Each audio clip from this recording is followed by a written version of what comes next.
Hello friends, and today I want to offer a story about compassion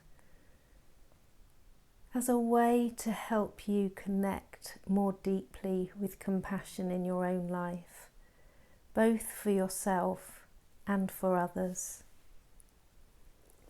This story comes from the book Christian Mediation, Experiencing the Presence of God, A Guide to Contemplation by James Finley.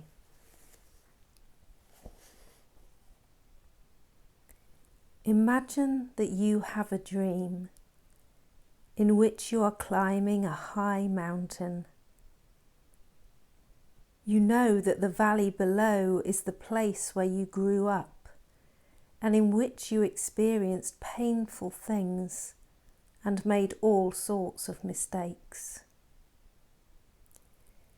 It is this valley of painful memories and self-doubt that you are now trying to transcend and leave behind by reaching the summit, on which you will be sublimely holy and one with God.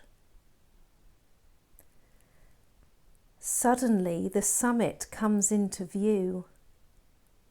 In that same instant, the wind coming up from the valley below brings with it the sound of a child crying out in distress.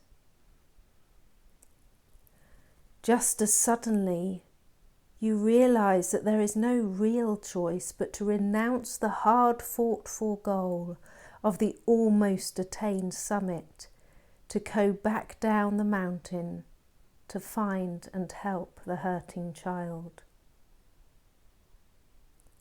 Turning back, you descend into the valley.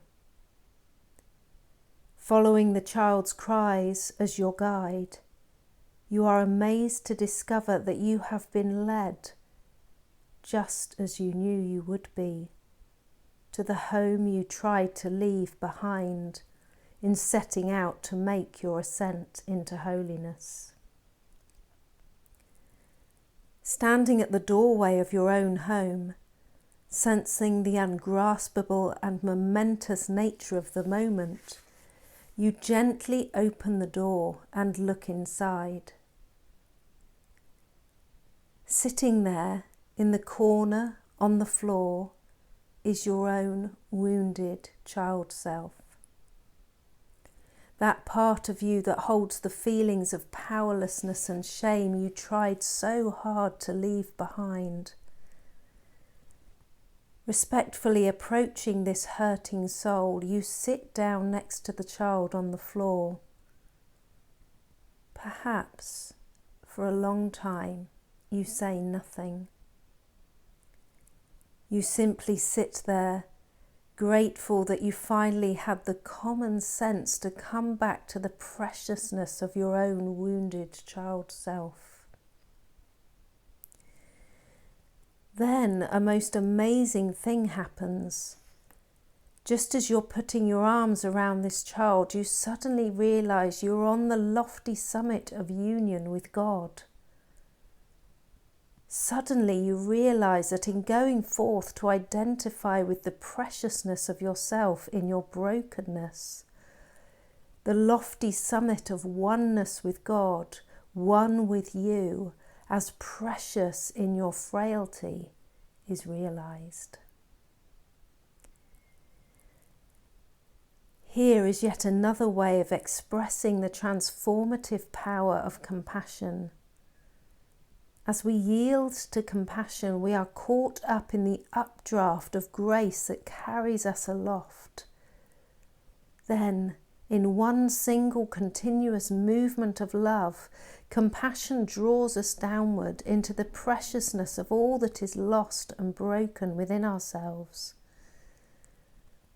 The deeper the brokenness, the greater the momentum of the descent. The greater the momentum of the descent, the more deeply compassionate love descends into the innermost recesses of our doubts and fears. Suddenly, Encountering such love, our doubts and fears melt into the love that sets us free. To be transformed in compassionate love does not mean that we do not have to continue struggling and working through our shortcomings and difficulties. It means being reassured and essentially at peace in the midst of our shortcomings and difficulties.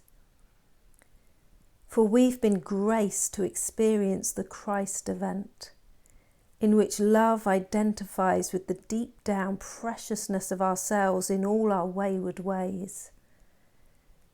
Established in this love, we are freed from the bondage of being invested in the outcome of our efforts, to overcome and to move past our shortcomings and difficulties. For as we continue to do our best to deal with whatever needs to be dealt with, we know that right here, right now, just the way we are one with the love that identifies itself with us, no matter what. Immersed in compassion, we look out through compassionate eyes to see the world in which we live.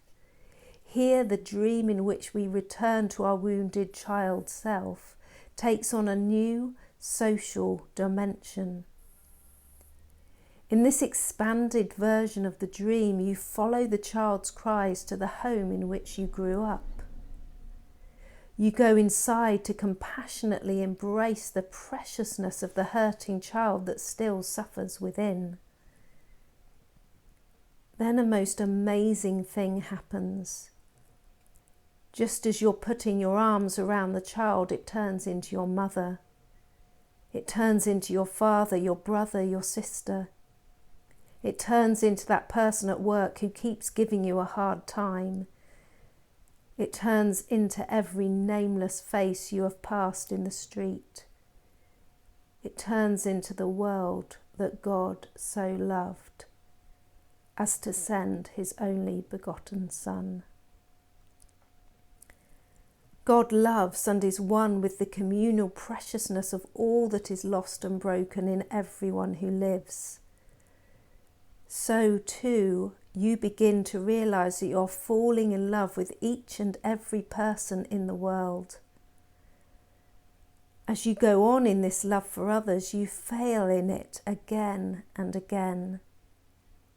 This is no obstacle, so long as your failure to be compassionate towards others is realised as just the latest opportunity to renew your compassion toward yourself and others.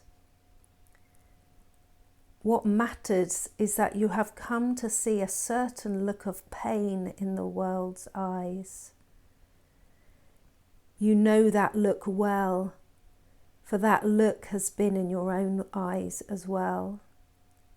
It is the look of sadness and confusion in not realising how loved and lovable one is in the midst of difficulties and shortcomings. You begin to appreciate that every time you compassionately engage with another person, your reason for being on this world is honoured and expressed.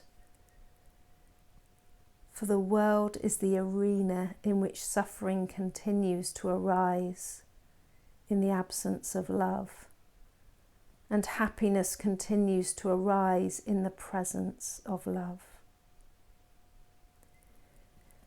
Meditation allows us to see the world through eyes of compassion. This compassionate vision of the world impels us to live in ways in which our words and behaviour toward others embody compassion. Compassion forms the essential bond between seeking God in meditation and all forms of social justice. For the more we are transformed in compassion, the more we are impelled to act with compassion toward others. May you grow in compassion towards yourself, towards others, and towards the world. Grace and peace to you, my friends.